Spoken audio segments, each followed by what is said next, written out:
Swayam Prabha. Digital India. Educated India.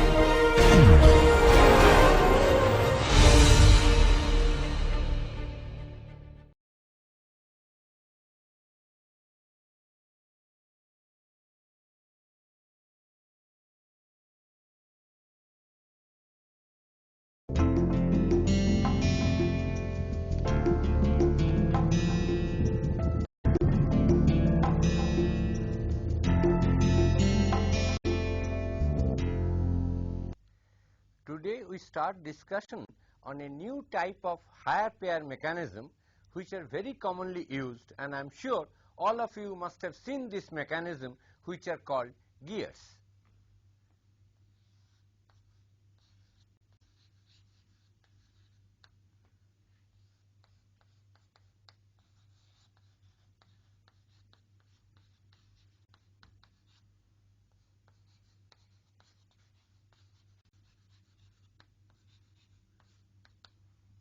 Gears are nothing but, as you know, are toothed wheels.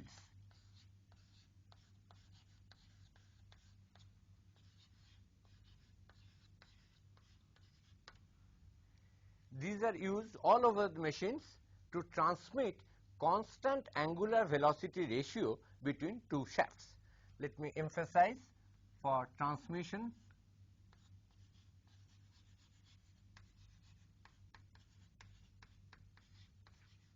of constant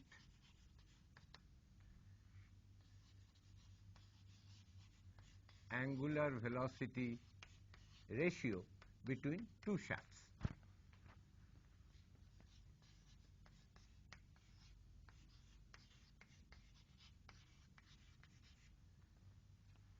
Actually, pair of gears is used. One gear is mounted on one shaft, let us say the input shaft, and the other gear is mounted on the other shaft, that is the output shaft.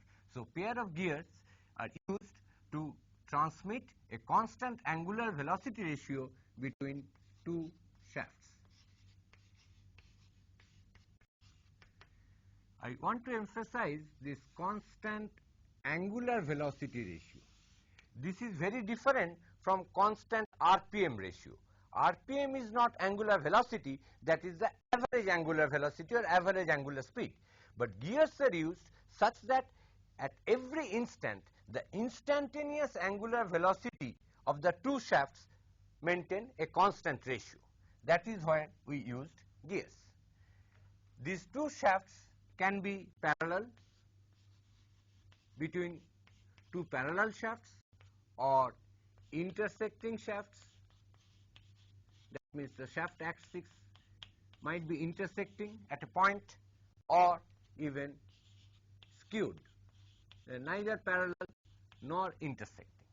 The spatial disposition of these two shafts can be either parallel or intersecting or skewed, and they can be connected by a pair of gears to transmit constant angular velocity ratio. To start with, we take a very simple type of gear to connect two parallel shafts, which are called spar gears, and that too with straight tooth.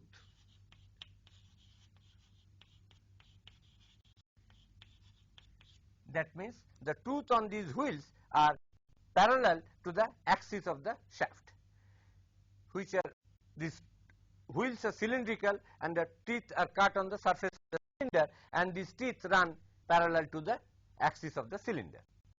For such spar gears, as we see, the cylinders in a projected view, if we view it from the front along the axis of the shaft, we see just circle. So, these are called circular gears. So, instead of cylinder, I will use the word circular.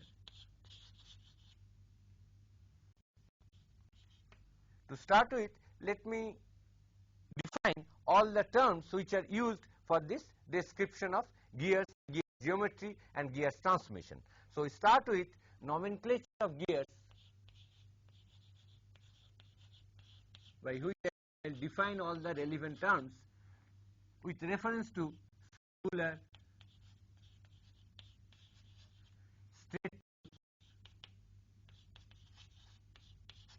spar gear.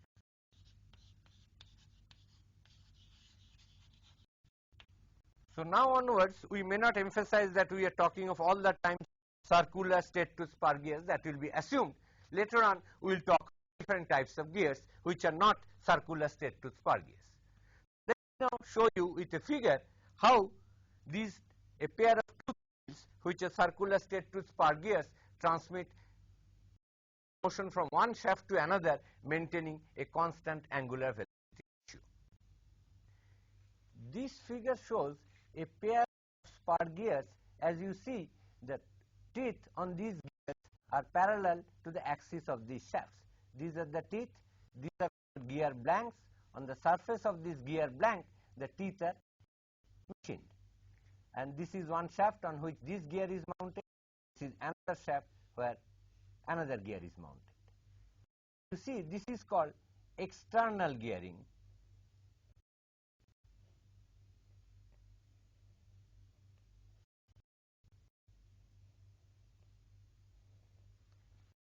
This kind of gear connection is called external gearing, and as it appears, these shafts along with this gear rotates in the clockwise direction, then the mating gear and the connected shaft will be in the opposite direction. So the direction of angular rotation is reversed due to this external gearing.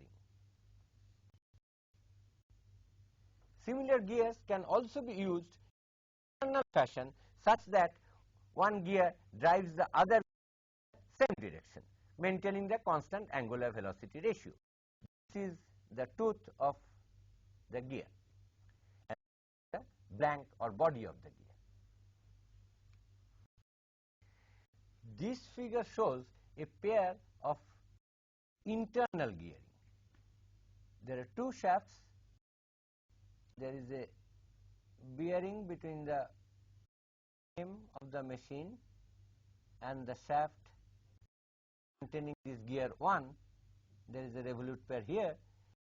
This is gear number 2, which has a revolute pair with the fixed link. So this constitutes a 3-link mechanism. And as we see, if this I call gear number 1, I call gear number 2, the teeth are cut external surface of gear number 1 on this blank.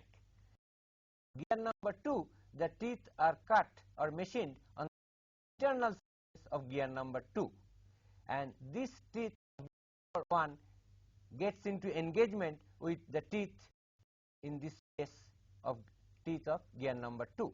And as if gear number 1 rotates in the clockwise direction, it also is gear number 2 in the same direction. So this is what we call internal gearing.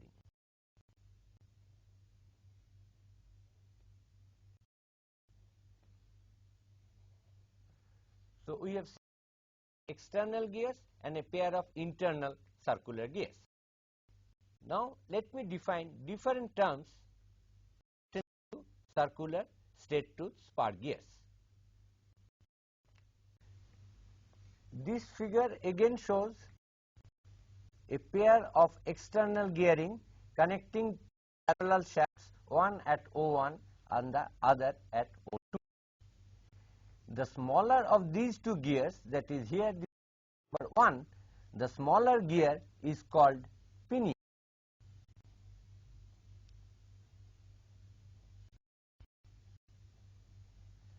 And the larger gear either wheel or gear.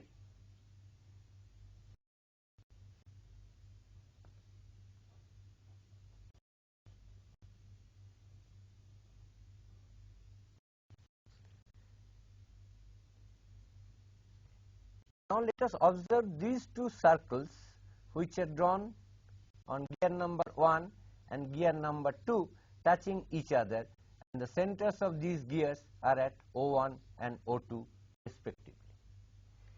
These two circles touch each other at this point. Let me call this point P. As we see, due to this external gearing, clockwise rotation of this gear is converted to counterclockwise rotation of these gears, and the angular velocity ratio omega 1 by omega 2 is constant.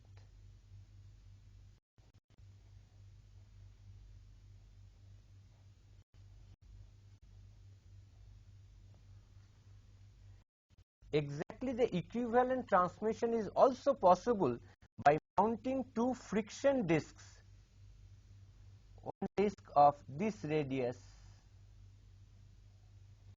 and the other disc of this radius. Imagine two friction discs with center here and radius this much, and another center here and radius this much. Now, if we imagine these two friction discs, then one can drive the other without slip, then the same angular velocity ratio is transmitted. That means omega 1 by omega 2, if I call this radius say rp1 and this radius rp2, then this constant is nothing but minus rp2 by rp1, because there is no slip. So, at this contact point their velocities are same. So, rp1 into omega 1 must be rp2 into omega 2, but omega 1 and omega 2 are in opposite direction, that is taken care of by this negative sign. These two imaginary circles, these circles do not exist in gear, these two imaginary circles are called pitch circles.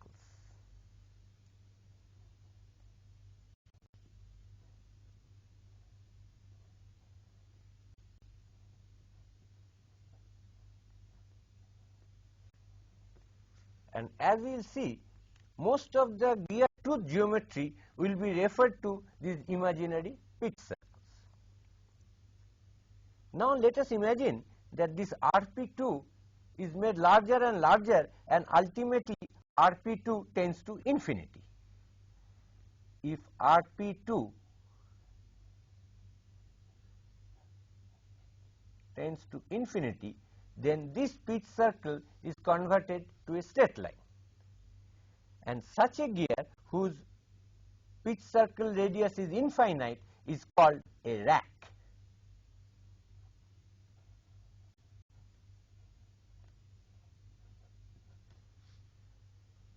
And this is the pinion which can also engage the rack, where this rp2 is infinity and we have a straight line instead of this pitch circle. Such a rack and pinion arrangement are very normally used, very frequently used to transmit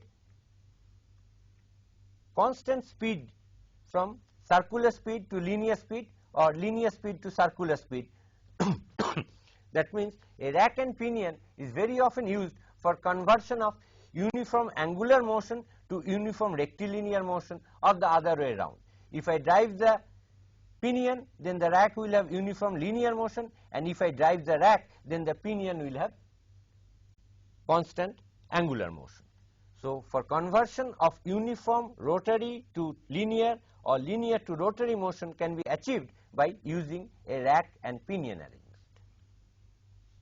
Let me now define different terms of gear tooth geometry with reference to this figure. We have shown two adjacent teeth of a gear and one tooth of the mating gear. This dotted line shows the tooth of the mating gear which is in contact with this gear, of which we have shown two consecutive teeth. This circle is the pitch circle,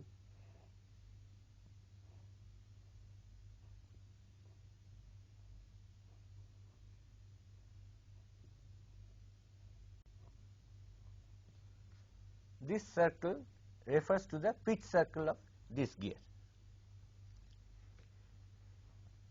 This width along the axis of the shaft, that is called face width of the gear, and this circumferential distance measured along the pitch circle between two adjacent teeth, the right hand face and the left hand face. This is called space width.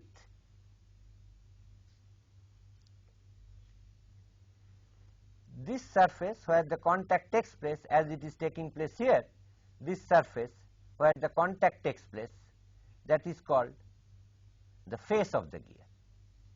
This is face of the gear, this is face of the gear.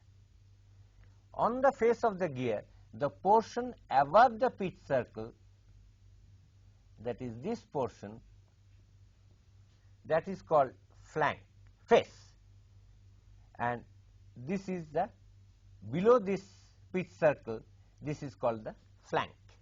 And as you see, there is a little fillet to connect to the body or the blank of the gear. The portion above the pitch circle level is called face, below this is called flank, and the flank is connected to the body of the gear through fillet. This outer circle, if we imagine an outer circle passing to the top outermost surface of this gear, that circle is called addendum circle.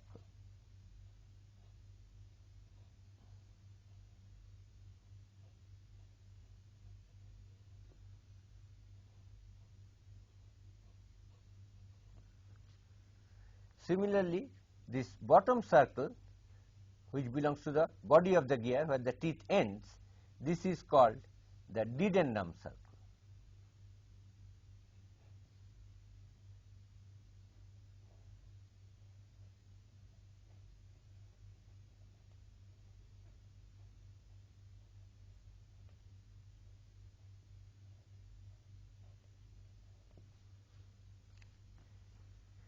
The thickness of this tooth, as you see, it varies from the bottom to the top.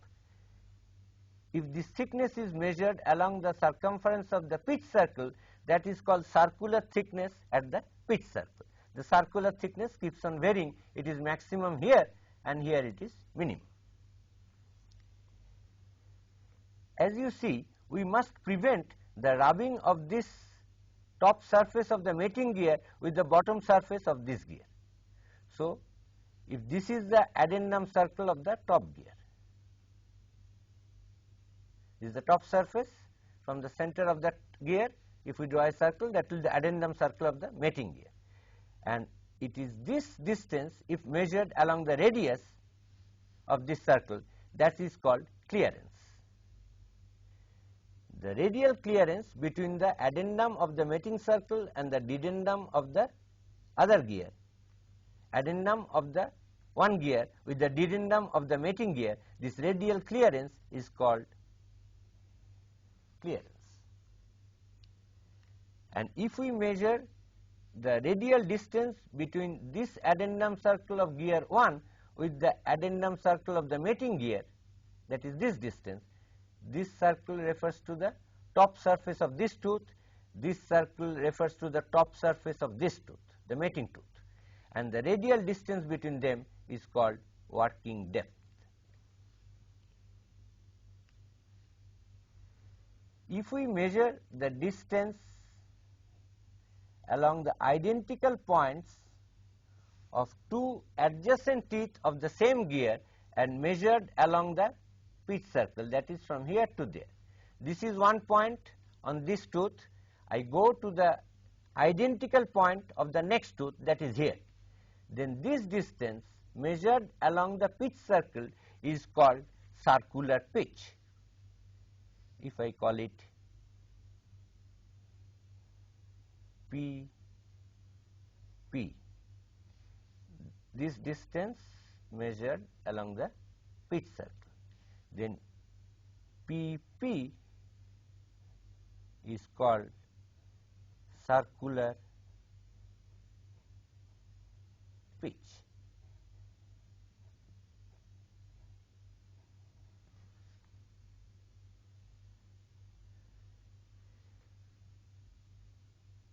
The radius of this pitch circle we have already denoted by RP.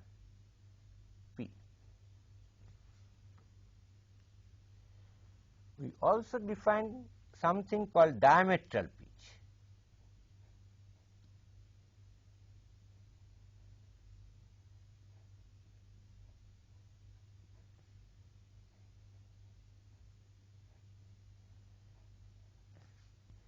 By diametral pitch, we mean the number of teeth per unit length of the pitch circle diameter.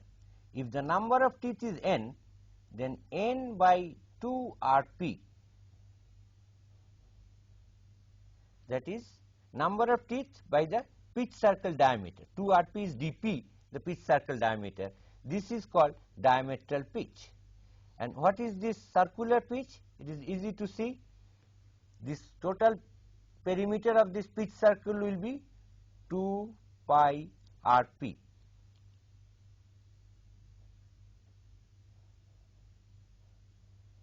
And if there are n teeth on this gear, then pp will be 2 rp by n, where n is the number of teeth. So 2 pi rp by n, that is pp. From these two relations, diametral pitch we write as, say, dp. So if we multiply pp by dp, as we see n and 2 pi cancels, we get pp into dp is nothing but pi.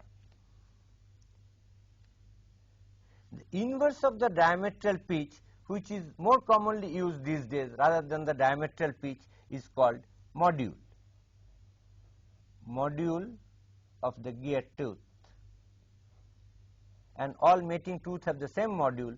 Module is nothing but inverse of the diametral pitch, that is twice rp by n, where rp is the pitch circle radius and n is the number of teeth, which clearly tells that this pitch circle radius are proportional to the number of teeth for a pair of mating gears, because module is same.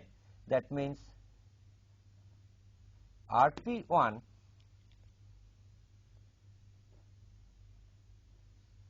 by rp2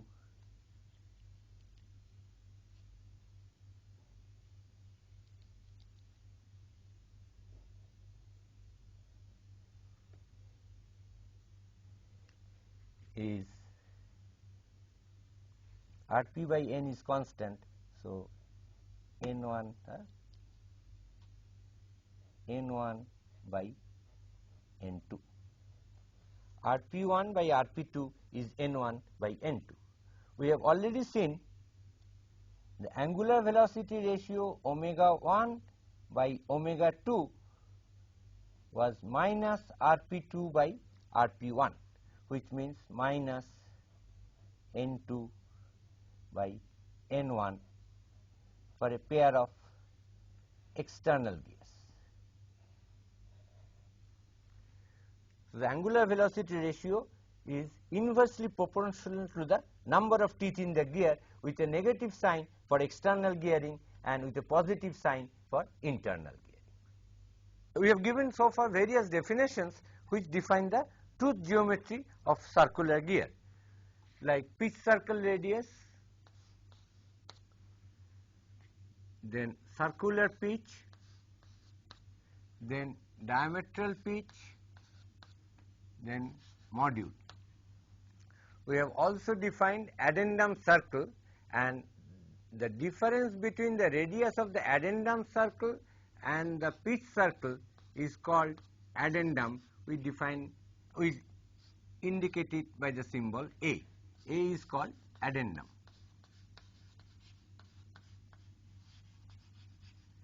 Similarly, we defined the dedendum as rp minus the dedendum circle radius, say rb. This is what we call b, and that is what we call dedendum.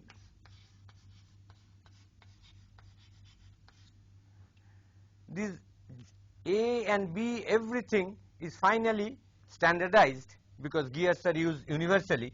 So they are standardized according to various standards, and A is normally of the order of m and B is greater than A.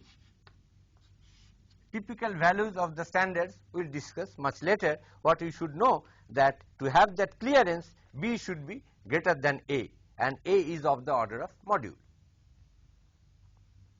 Next we should discuss what should be the tooth profile such that the constant angular velocity ratio is maintained. So we have a higher pair, there is a line contact between a pair of teeth of the mating gears. Now what should be the tooth profile such that constant angular velocity ratio at every instant is maintained? This is what comes from what we call fundamental law of gearing.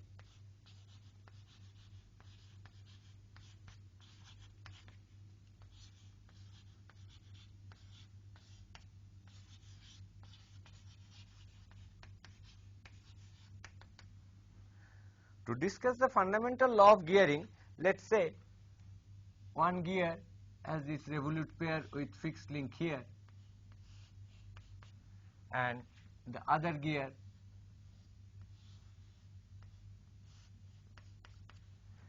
is mounted there, that is the revolute pair of the second gear mounted to its bearing. Now the question that is asked,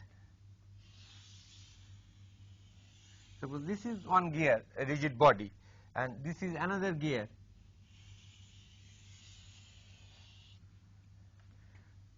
What is the condition necessary such that these two gears maintains a constant angular velocity ratio? So let me say this is fixed link 1, this is gear body 2, this is another gear body 3. So this revolute pair obviously is the relative instantaneous center 1, 2, and this is the relative instantaneous center 1, 3. Now the question is, where is 2, 3? 2, 3 we do not know where, but definitely lies on this common normal. If I draw this common normal, then 2, 3 lies on this line n n. Applying Aronhold-Kennedy theorem, we know that 1, 2, 1, 3 and 2, 3 must be collinear.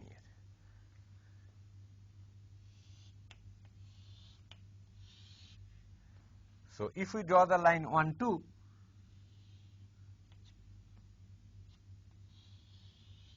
wherever it intersects this line n n, this must be the location of 2, 3. Now if this gear rotates in this direction, at this instant the angular velocity is omega 1, and this gear rotates with angular velocity omega 2. Let me call this point of intersection 2, 3 as P. 2, 3 means the velocity of this point considered to be a point on body 2 must have the same velocity if I consider this point P to be a point on body 3, which means omega 2 into, if this point I call O2 and this point I call O3. O2 is 1, 2, O3 is 1, 3. So O2 P into omega 2, sorry, this I called omega 1, let me call it omega 2, and this let me call omega 3. Because body 1 is the fixed body, I am representing one of the gears as body number 2, so I denote it by omega 2, and the other gear as body number 3, so I call omega 3. So omega 2 into O2P in this direction must be same as omega 3 into O3P. I consider the velocity of the point P to be a point on body 3, then its velocity due to this omega 3 is again in this direction, which is perpendicular to this line O2, O3, which is omega 3 into O3P, which tells me omega 2 by omega 3 where omega 2 I have measured clockwise and omega 3 I have measured counterclockwise. So, there is a negative sign involved here, which is nothing but O3P divided by O2P. Now, if omega 2 by omega 3 I want to maintain constant, O2 and O3 are fixed point, then this point P also must remain fixed. Then only omega 2, the shape of the body should be such that the common normal always passes through the same point P on the line O2, O3. This line O2, O3 is called the line of centers, and this line P is called the line of action, which is the common normal between the mating surfaces. So, for omega 2 by omega 3 to remain constant, this point P must not move. This point P must be a fixed point on the line O2, O3. And this relationship is called fundamental law of gearing, which in words I can express as the common normal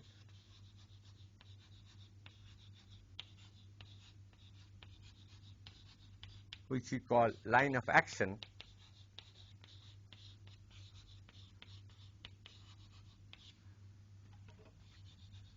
must intersect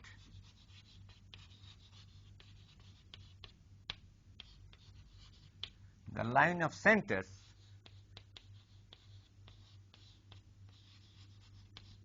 that is O2 and O3, line of centers. O2 is the center, O3 is the other center of the gear. The line of centers, the common normal must intersect the line of centers at a fixed point.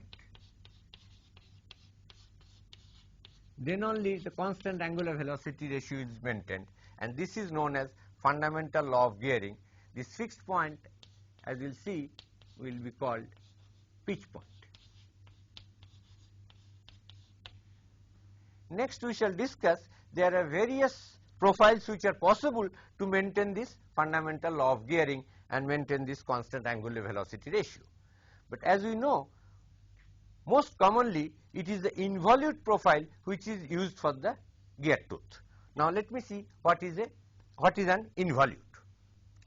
As I said just now, gear tooth profile should be such that they should satisfy this fundamental law of gearing. Actually, these profiles which satisfies the fundamental law of gearings are called conjugate profiles.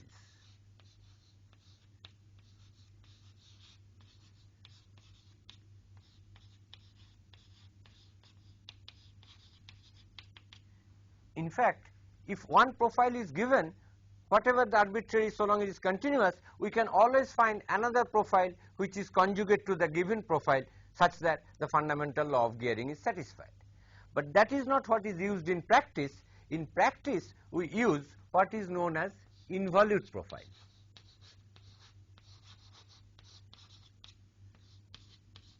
Most common gear teeth are of involute profiles. As we will discuss subsequently, these involute profiles has lot of advantages, including the manufacturing facility, a fabrication advantage, convenience. We always normally use involute profiles. Now let me discuss what is an involute. Involute of a circle is defined as follows.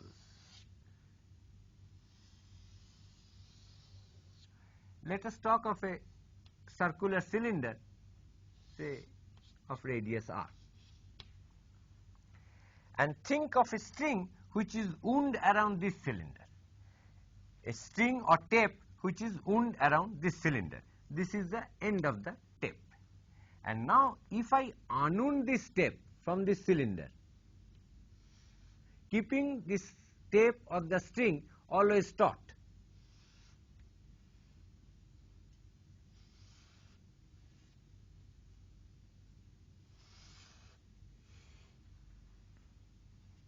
I am unwinding this tape and keeping the tape always taut. That means this portion of that, this is the tape which has been unwound, which was originally on the surface of the cylinder, and now it is being unwound. So this is the tape at one position, this is the tape at another instant, this is the tape at another instant. At every instant the tape will be tangential to this original cylinder because it is kept taut. then the end of this step, the curve that is generates is called involute of a circle, because initially the tape was wound on a circle. That is why you can define involute of any curve. That means originally the string was wound on that particular curve, but we are not interested anything but involute of a circle. And this circle from which the string is being unwound is called base circle. Base circle of this involute, and we shall denote it, the radius of the base circle, by RB. And this is the involute of this base circle of whose radius is RB. Then let us show from a what we call a crossed belt and pulley analogy to explain why this involute profile will satisfy the fundamental law of gearing, or a pair of involutes will be conjugate profiles.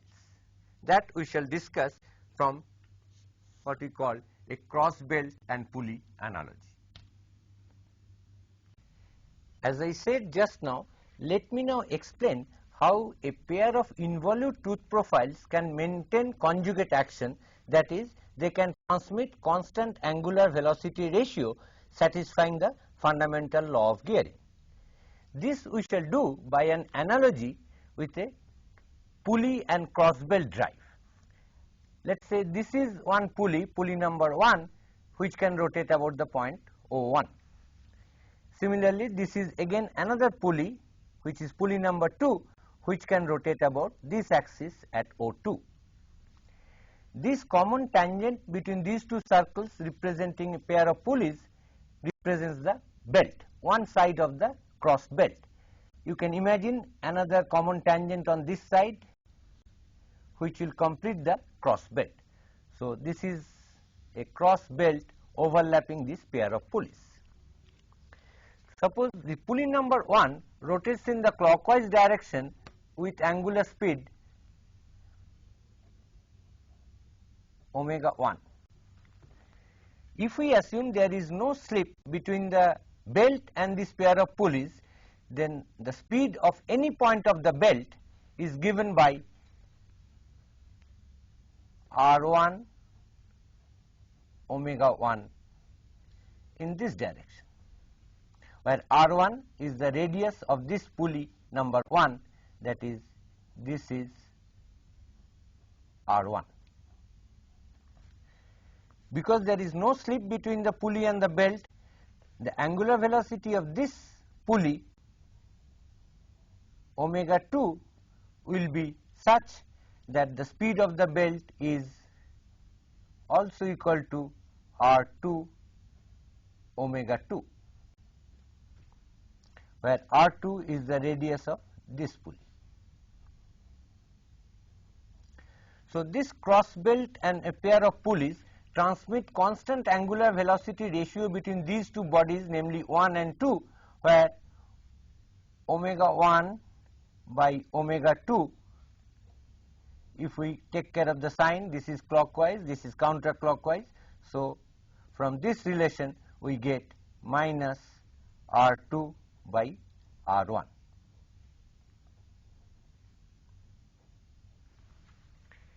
At this stage, let me imagine a pencil connected to a particular point on this belt, say at this point Q.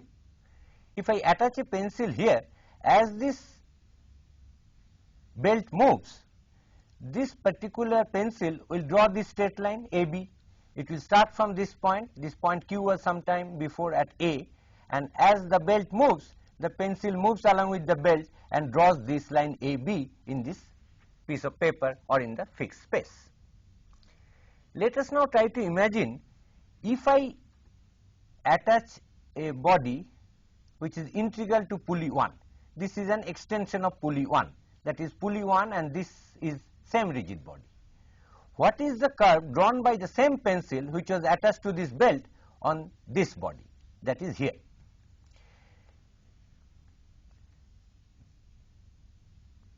To find out, to determine that particular curve which is drawn by the pencil on body 1, what we do, we hold the pulley number 1 fixed.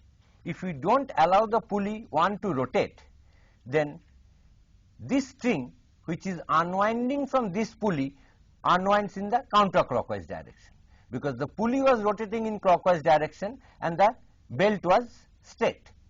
Now, if we hold the pulley fixed, then the belt as it unwinds rotate in the counterclockwise direction. So, as a result, this point Q on this belt or string generates an involute of which this pulley is the base circle. That is, this circle represents the base circle of this involute. This particular point, when Q was here, this particular point of the pulley was there. When the Q has moved down by the distance AQ, this point on the pulley, because the pulley is rotating in the clockwise direction, has moved there. So, the same pencil which is drawing this line AB in space or in the piece of paper, fixed space, is drawing this particular involute on this body 1. This circle represents the base circle of that pulley, base circle of this involute, and this is the string which is generating the involute. Exactly using similar logic, we can say the same pencil attached to the Q will generate this involute on this body. This is an integral part of pulley 2. This is rotating in the counterclockwise direction. So, if we hold the body 2 fixed, then I see the string which is winding on this particular cylinder should wind up in the clockwise direction, because this was not moving, this was not having any rotation, this was rotating in the counterclockwise direction. So, if I hold this fixed, this winds up and also rotates in the clockwise direction and generates this involute. Now, if we cut this body along this profile and this body along this profile, then this involute I can have here.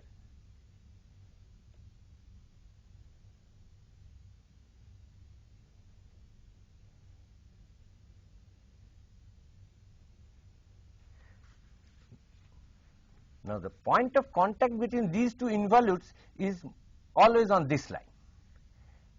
And if we remove this belt now and rotate this body 1 in the clockwise direction, as we see, this involute will push this involute in this direction and this will rotate in the counterclockwise direction, maintaining exactly the same relationship as it was doing when they are driven by this belt, when they are connected by this belt. So, exactly identical motion between this pair of pulleys with the cross belt can be achieved by cutting an involute profile on body 1 and an involute profile on body 2 and allowing one involute to drive the other involute. Again, omega 1 by omega 2 will be given by minus R2 by R1. Thing to note is that as this body rotates, the point of contact changes on both these profiles, but it will always lie on this line AB. A further clockwise rotation will make counterclockwise rotation. This point may come in contact with this, but both of these points will lie on this line somewhere. So, this line AB, which is normal to these involutes, because this is the string, this is the involute. So, at every instant the string is perpendicular to the involute. So, this line AB, which is common normal between these two involute profiles, defines what we call the line of action. This line AB, what we call line of action, and this line of action AB intersects the line of centers at this point, fixed point P. So, let me repeat, these are the two involute profiles which maintains the same motion as was being done by this cross belt. If we remove the cross belt and allow this involute to drive this involute, then this angular velocity relationship, constant angular velocity ratio, is maintained. The point of contact moves along the line AB, which we call the line of action, and this line AB is the common normal at the point of contact to the pair of involute. This is the line of action, and this point P we call pitch point. P is what we call pitch point. Finally, let me complete the sentence that using this analogy between a pair of pulleys driven by a cross belt, we have shown that a pair of involute profile can maintain the same conjugate action, that is constant angular velocity ratio, even if we remove the belt, because a point on the belt which is generating this line AB in space are generating a pair of involutes on body 1 and body 2. Let me continue our discussion with this belt pulley analogy. As we have seen just now, that this is pulley 1 of base circle radius RB1. This is pulley 2, which is the base circle radius RB2. This AB is the common tangent which represented the belt, and these are the two involute profiles which, as I said, can be machined on body 1 and body 2 and remove the belt, and rotation omega 1 through this involute profile will cause rotation angular velocity omega 2 of body 2 through this contact between these two involute profiles. By the very construction, if this is the string which is always taut and this point is generating this profile, it is obvious that this line AB is normal to both of these involute profiles. That is, this common tangent AB between these two base circles is the common norm to these involute profiles, which means this is what we call line of action, which is the common normal between the profiles. And this common normal is intersecting the line of centers O1, O2 at this point P. And as you see, because of these base circles, this point P never changes as these two belt rotates, because this always remains the line of action. The common normal, when the contact is here and here, anywhere, at this point the contact is shown. As the gear rotates, the contact changes from here to there, but this common normal always remains the same.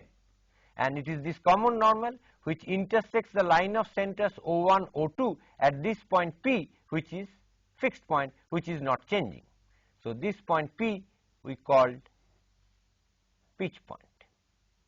So this clearly establishes that these two involute profiles maintains the conjugate action, because the pitch point is fixed. It does not change on this line O1, O2. It common normal AB intersects O1, O2 at this fixed point P.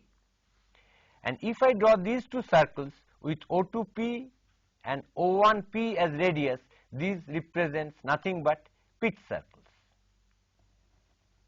This and this of radius RP1 and radius RP2 are pitch circles.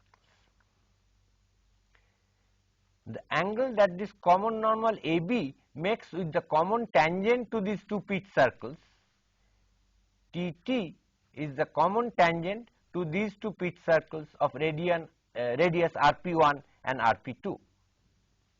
The angle that this common tangent AB to the base circles makes with this common tangent to the pitch circle, this angle phi is called operating pressure angle. It is obvious, if this angle is phi, then this angle is also phi. Similarly, this angle is also phi. O1A is the radius, this is the point of common tangency A and B. So angle between O1A and the vertical line is same as the angle between AB and this horizontal line. So this is phi pressure angle, this is also phi the pressure angle, and this angle is also phi the pressure angle. So what we see, that RB2 is nothing but RP2 cos phi, because this angle is 90 degree. Angle between the tangent and the radius is 90 degree. Similarly, this angle is 90 degree, angle between the radius and the tangent, and this is RP1 and this is RB1, and the angle between them is phi. So what we get, RB2 is Rp2 cosine phi, where phi is called the operating pressure angle, and Rb1 is Rp1 cosine phi. So, the angular velocity ratio omega 1 by omega 2, which we earlier have seen as minus Rb2 by Rb1, is also equal to minus Rp2 by Rp1, because if you divide this by this, cos phi cancels, we get this. So, we have defined operating pressure angle, the pitch point, the line of action for these two involute profiles maintaining conjugate action. In our next lecture, we shall discuss what are the advantages of such involute profile.